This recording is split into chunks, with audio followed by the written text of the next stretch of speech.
8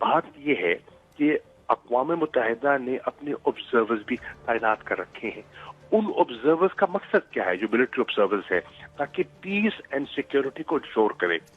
انہوں نے ان کی ایکٹیویٹیز کو محدود کر دیا ہے, ان کو باہر نکلنے نہیں دیتے. ہمارے ہاں کوئی پابندی نہیں ہے, وہ ان کو محدود کر کے رکھتے ہیں تاکہ وہ صحیح رپورٹ نہ کر سکے. تو وہ اقوام متحدہ جس کی ذمہ داری ہے وہاں پیس اینڈ سیکیورٹی کو انشور کرنا, اس کے ہاتھ بھی باندھ دیتے ہیں. سیکریٹری جنرل اپیل کرتے ہیں, انہیں بھی موقع نہیں دیتے, سویلینز کو ٹارگٹ کرتے ہیں.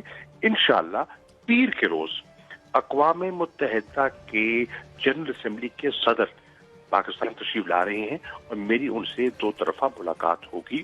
تو جو نئی مقبوضہ کشمیر کی صورتحال ہے میں انہیں اعتماد میں بھی لوں گا اور پاکستان کا موقف ان کی خدمت پہ پیش بھی کروں گا.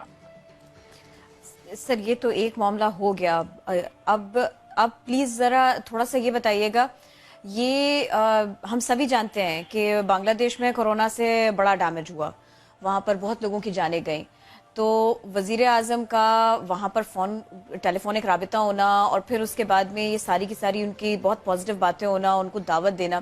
سر ایک تو یہ کہ پاکستان کے بنگلہ دیش کے ساتھ میں تعلقات, دوسرا یہ کہ یہ خطے کے لیے کتنا امپورٹنٹ ہے کہ 2 ممالک اس طرح سے آئیں, اور پھر تیسرے یہ کہ بھارت کو اس پر بھی تکلیف رہی ہے.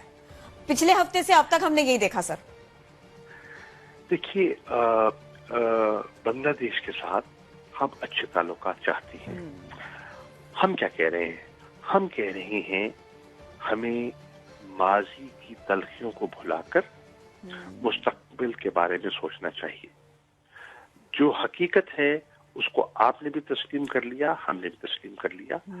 آئیے مل کر دیکھیں اس خطے کی بہتری کے لیے ہم سارک کا فورم ہے اور فورمز ہیں, کنیکٹیویٹی ہے, ٹورزم ہے, ٹریڈ ہے, کس طرح ہم بہتری لا سکتے ہیں.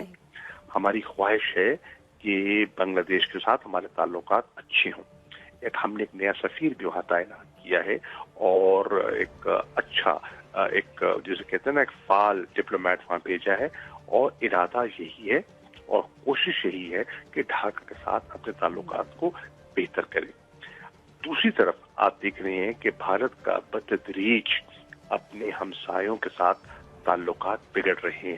پاکستان کے ساتھ تعلقات ان کے جب سے یہ سرکار آئی ہے آر ایس ایس ہندوتوا سوچ والی, تو بہت بگڑ گئے. چین کے ساتھ آپ نے دیکھا ابھی حالیہ جو سٹینڈ آف ہوا ہے, تعلقات بگڑ گئے.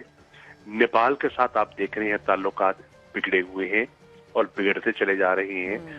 بنگلہ دیش کے ساتھ بڑے اچھے تعلقات تھے, لیکن جو بنگالیوں کے ساتھ سلوک کیا جا رہا ہے کلکتہ میں, اور وہاں جو این آر سی اور جو سٹیزن امینڈمنٹ ایکٹ کی زد میں ان کو لایا گیا ہے, اس سے ایک ہمیں ایک جسے کہتے ہیں نا ایک انکمفرٹ دکھائی دے رہا ہے. تو آپ دیکھیں سری لنکا کی کہانی آپ کے سامنے ہے. بتدریج وہ اپنے ہمسایوں کے ساتھ تعلقات اپنی جو اکھنڈ بھارت اور ہندوتوا سوچ کے بل بوتے پر بگاڑتا چلا جا رہا ہے, اور الحمدللہ پاکستان کے تعلقات بہتر ہوتے چلے جا رہے ہیں.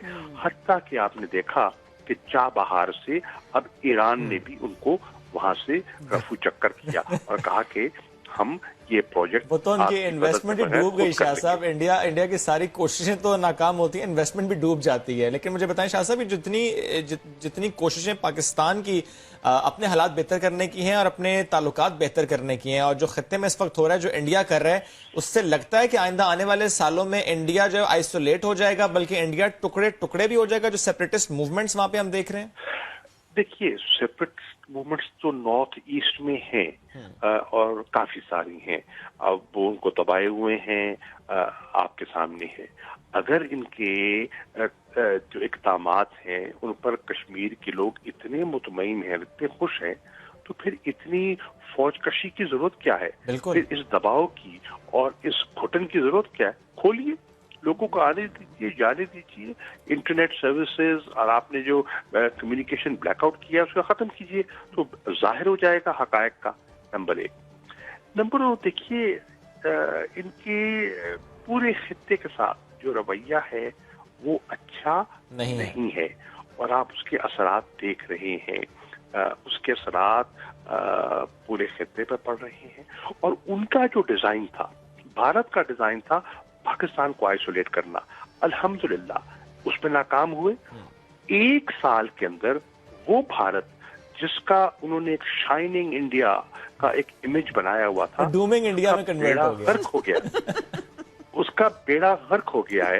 اور آج انڈیا کا جو انٹرنیشنل امیج جتنا برباد آج ہوا ہے، دلی کا جو میسکر ہے اور جو دلی کے حالات ہیں جو ابھی انہوں نے مسلمانوں کو نشانہ بنایا، اس کو آپ سامنے رکھ لیں، سٹیزن امینڈمنٹ ایکٹ کو سامنے رکھ لیں، مقبوضہ کشمیر کی کیفیت کو سامنے رکھ لیں، NRC کو سامنے رکھ لیں، اور اب جو کووڈ پر جو انہوں نے مس ہینڈل کیا ہے، اس وقت جس تیزی سے کرونا وائرس ہندوستان میں پھیل رہا ہے اور ایگزیکٹلی انہیں چاہیے فوکس اس پر کریں. یہ اس وقت ضرورت اسی بات کے فوکس اس پر کریں. شاہ صاحب، یہ تو ہم نے بات کر لی جو اس وقت ریجن میں ہو رہا ہے، جو اس وقت بھارت کر رہا ہے. ایک آخری بات میں آپ سے کرنا چاہ رہا ہوں، وہ آپ سے متعلق ہے، کیونکہ سر کچھ الزامات آپ پر لگائے گئے اور وہ الزامات آپ ہی کے ایک MNA احمد حسین صاحب کی طرف سے لگائے گئے تھے، اور سر پارٹی کی ڈسپلنری کمیٹی نے ان کو کلین چٹ دی. اس پر رسپونڈ کرنا چاہیں گے سر؟ دیکھیے، پہلی بات تو یہ ہے کہ بچگانہ چیز تھی، وہ اتنی غیر ذمہ دارانہ گفتگو ہے کہ اس پہ کامنٹ کرنا بھی وقت کا ضیاع ہوگا. ڈسپلنری کمیٹی نے ان کو شو کاز نوٹس دیا اور ان کو وارن کیا ہے کہ یہ آپ نے نامناسب باتیں کی ہیں اور آئندہ ان کو مت دہرائیے گا. ٹھیک ہے، انہوں نے اگر غیر ذمہ دارانہ بیہیویئر کیا ہے تو میں تو ایک ذمہ دار پوزیشن پہ ہوں اور میرا بیک گراؤنڈ سب لوگ جانتے ہیں الحمدللہ. تو میری صحت پر اس کا کوئی اثر نہیں پڑتا. خدا کرے اللہ ان کو ان کی فرسٹریشنز کو دور کرے اور اللہ کو شعور عطا فرمائے. شاہ صاحب، مطلب کلین چٹ تو نہیں ملی ہے نا ان کو، وارننگ ملی ہے. بات یہ ہے جب بات میں کوئی چیز کوئی اس میں کوئی معنی نہیں ہے، اس میں کوئی حقیقت ہی نہیں ہے. پھر کیا بات کیا کر رہے ہیں؟ بات کر رہے ہیں کہ جی شاہ محمود جو ہیں وہ پارٹی کے وائس چیئرمین ہیں اور وہ عمران خان کے خلاف سازش میں مبتلا ہے.